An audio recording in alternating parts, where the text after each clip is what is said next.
ಅವ್ರದ್ದು ಯಾವ್ದಾದ್ರು ಒಂದು ಅಧಿಕಾರಿದು ತಪ್ಪಿದೆ, ಇದರಿಂದಾನೇ ಈ ಘಟನೆ ಆಗಿದೆ ಹೇಳ್ತಾ ನಾವು ರಿಪೋರ್ಟ್ ಕೊಟ್ರೆ ನಾನು ಇಮ್ಮಿಡಿಯೇಟ್ ನಮ್ಮ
ಅದನ್ನ ನಾವು ಏನ್ ಮಾಡ್ಲಿಕ್ಕೆ ಆಗುದಿಲ್ಲ. ಆದ್ರೆ ನಾವು ಬೆಳಿಗ್ಗೆವರೆಗೂ ನಮ್ಮ ಸಚಿವರಿಗೂ ನಾವು ಮಾತಾಡ್ತೀವಿ.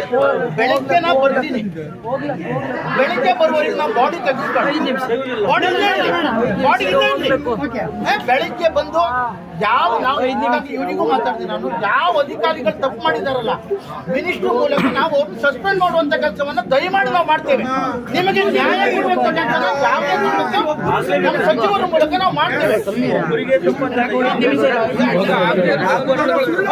ಈಗ ಆದದ್ದು ಆಯ್ತು, ಯಾರ್ದು ಜೀವ ಹೋಗ್ಬಾರ್ದು.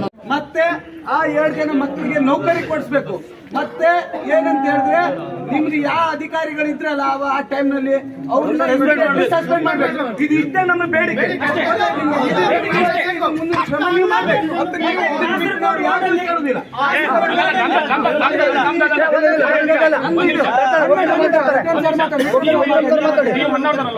ನೀವು ಇಲ್ಲಿದ್ದವರಲ್ವಾ? ನೀವು ಇಲ್ಲಿ ಕೇಬಲ್ ಎಷ್ಟು ವರ್ಷ ಆಯ್ತು? ನೀವು ಇಲ್ಲಿ 5 ವರ್ಷ ಆಯ್ತು. ನಿಮ್ಗೆ 5 ವರ್ಷ ಆಯ್ತು.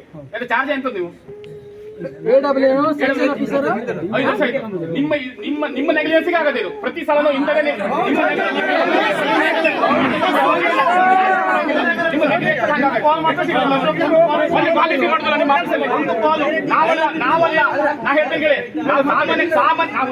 ಸಾಮಾನ್ಯ ಜನ ಅಲ್ಲ, ಮಂತ್ರಿಗಳು ಕಾಲ್ ಮಾಡೋದು ನಿಮ್ಮ ಆಫೀಸಲ್ಲಿ ಎತ್ತುದಿಲ್ಲ. ನಿಮ್ಮ ಆಫೀಸಲ್ಲಿ ಎತ್ತು ರೂಢಿನೇ ಇಲ್ಲ. ನನ್ನ ಮಟ್ಟಿಗೆ ಇಲ್ಲ. ಈಗ ನಿಮ್ಮ ಆಫೀಸಲ್ಲಿ ಫೋನ್ ಎಷ್ಟು ಸಲ ಫೋನ್ ಬಂದಿದೆ, ಯಾರು ಎತ್ತಿದ್ದಾರೆ ಅಂತ ಕೇಳಿ.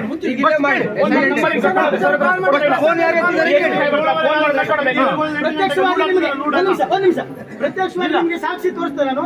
ಆ ಲೈನ್ ಏನು ಇವರು ಮನೆ ಹತ್ರ ಹರಿದು ಬಿದ್ದಿದೆಯಲ್ಲ, ಇನ್ನೊಂದು ಲೈನ್ ಕೂಡ ಜಾಯಿಂಟ್ ಮಾಡಿ ಹೋಗ್ತಾರೆ. ಆ ಜಾಯಿಂಟ್ ಮಾಡುವ ರೂಲ್ಸ್ ನಿಮ್ಗೆ ಉಂಟಾ? ಲೈನ್ ಜಾಯಿಂಟ್ ಮಾಡುವ ರೂಲ್ಸ್ ಉಂಟಾ? ಜಾಯಿಂಟ್ ಮಾಡುವ ರೂಲ್ಸ್ ಉಂಟಾ? ಈ ಒಂದು ಅವಘಡ ಆಗಿದ್ದು. ಇದಕ್ಕೆ ಏನು ಅಂತೇಳಿ ಸೂಕ್ತವಾಗಿ ನೀವು ನಮಗೆ ಪರಿಹಾರ ಕೊಡದಾಗಿದ್ರೆ ಮುಂದಿನ ದಿನಗಳಲ್ಲಿ ಕೇಬಿಲ್ ಅಲ್ಲಿ ಏನು ಹೋರಾಟ ಮಾಡಬೇಕು ಮಾಡಬಾರ್ದು.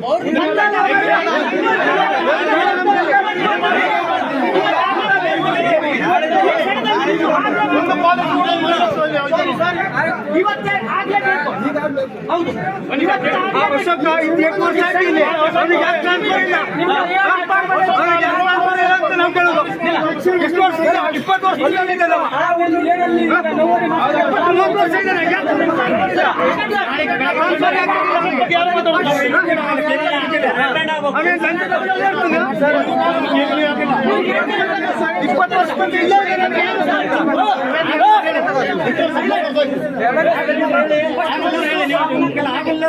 ಆ ನಂತರ ಅವ್ನ ತಾಯಿ ಹೋಯ್ತು, 2 ಜನ ಮಕ್ಕಳು ಹೋಗಿದ್ರು, ಇಡೀ ಕುಟುಂಬ ಸರ್ವನಾಶ ಆಗ್ತಿತ್ತು.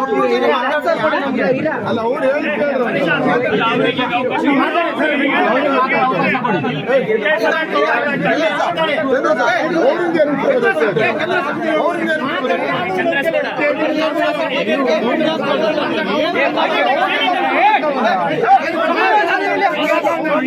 ಯಾರು ಮಾತಾಡ್ಬೇಡ್ರ, ಮಾತಾಡ್ಬೇಡ್ರ.